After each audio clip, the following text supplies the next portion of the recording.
So my name is Justin. My name is Sakraj. My name's Lena. And my name's Anisa. So our topic for today is methicillin-resistant Staphylococcus aureus.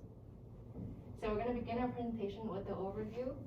So this infection is caused by staph bacteria, and hence the name of resistance. It is resistant to many of the antibiotics used to treat staph bacteria. And 1/3 of the staph bacteria lives on human skin and inside of noses. This is usually harmless unless there has been a cut or wound on the body, which allows the bacteria to enter the body and cause further damage. There are two types of infection: HAMRSA, which is healthcare associated, and it spreads through unclean surgical instruments and healthcare members' hands. And the second type is CAMRSA, and this is spread through community, and it's the members of the community that spread this disease through skin-to-skin contact. The mode of transmission is indirect and direct contact, and the incubation periods of MRSA varies from person to person, but it's usually from 1 to 10 days, and once the skin has broken up. And individuals who have this infection are infectionists for an indefinite period of time, and since the bacteria can live on surfaces that are unsanitized for 2 to 6 months. The PPE used for this infection is gloves and gown.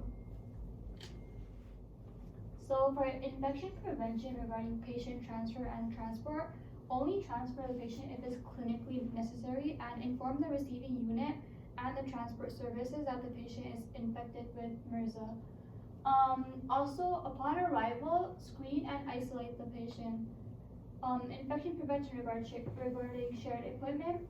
Clean and disinfect each equipment after it's been used, and try to not use equipment that is being shared. Patient and visitor education regarding visiting and PPE. Inform patients about the benefits of MRSA testing and decolonization. Prior to discharge, patients and their appropriate contact should receive a thorough explanation of MRSA, its ramifications, and significance to help them feel less anxious and concerned when they return to their homes. Visitors should perform hand hygiene before and after entering and leaving the room. Gloves and gowns should also be worn. So for treatment, we have decolonization therapy. It is either nasal decolonization or skin decolonization. It can be an antiseptic topical treatment such as nasal ointment or body wash for 5 days. For nasal decolonization, it's the use of mupirocin 2% to the inner surface of each nostril 3 times a day for 5 days. And for skin decolonization, it's when you use 4% chlorhexidine wash. You wet the skin, apply the wash, and let it sit for 1 to 3 minutes before rinsing it off. If you use 2% chlorhexidine wipe, do not rinse after you apply it. And then we have antibiotic therapy, so vancomycin, daptomycin, and some other medications could be used, but sometimes it's ineffective. So the best course of antibiotics will be determined by your doctor. Also, you can drain the wounds to prevent any more infection. So a medical expert may drain abscesses, and they'll use materials, and sometimes it might involve a mini surgery. Problem and diagnosis: risk of spreading infection from one person to another person. There is some innovation. Nurse should wash their hands both before and after caring for a patient, and also advise the patient and visitor to wash their hand properly. Individual who colonized with MRSA should be kept isolation to stop the infection from spreading to other person.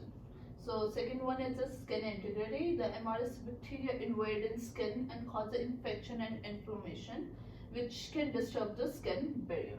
And there's some intuition. First is assess the MRSA skin infections and perform the wound care properly, and use prescribed antibiotics as directed, and keep the eye out for the adverse reaction. Third is educate the patient how to prevent the spread of MRSA to others by not sharing the personal items like towel, clothing, and razor. And third one is stress.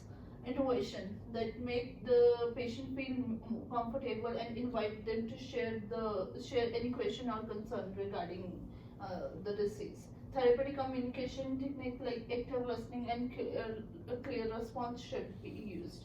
And third is the deliver current information about cause, transmission, treatment, and preventive measure to MRSA infection. And there's some intervention directed at breaking the chain of infection. First is to avoid the spread of infection. Health profession, patient, visitor, and relatives should all aware of the significance of using adequate hygienic and donning the necessary PPE. And the second one is reduce the risk of transmission by routinely cleaning, disinfection the patient room, and other high-touch surface. And the cleaning and disinfection procedures should be carried out in the line with manufacturer instruction and with the product that has been shown to be effective against MRSA. So preventions. So how do we prevent the development of bacteria resistant to antibiotics? So the first one is to establish a good antibiotic stewardship, which is by using antibiotics appropriately. We can do this by following the prescriber order as direct biotics, and patients should always follow the given instruction and take the antibiotic as prescribed by the prescriber. And we should never use leftovers antibiotic from before. Always we go to the doctor before taking the antibiotics. We should always not stop the antibiotic early, because even though the patients are feeling better or because of the side effects. So the second one is cleanliness and personal hygiene applied to healthcare and community facilities. So we do this by putting more alcohol wipes, hand sanitizers, and also washing hands. So the third one is that we should continue research development, including vaccinations such as MRSA vaccine, which can completely cure MRSA, and also new medications that can target more resistant bacteria. So MRSA, which is methicillin-resistant Staphylococcus aureus bacteria, have developed resistance to popular medications such as methicillin, and amoxicillin. It is a central public health concern because it can cause serious infection that can be deadly, particularly in hospital and among personnel who with impaired immune system, which is their immune system is not as strong as normal people. And good hygiene measures such as frequently hand washing, covering injuries and sores, and not sharing anything that might have touched your skin, and all contribute to MRSA infection prevention and management. And MRSA infection may necessitate to use other antibiotics in several instances. Hospitalized and supportive care may be required, and it's vital to be aware of hazard and take necessary actions to prevent the spread of MRSA. And you should get medical assistance as soon as you feel you have illness to prevent it from spreading to others.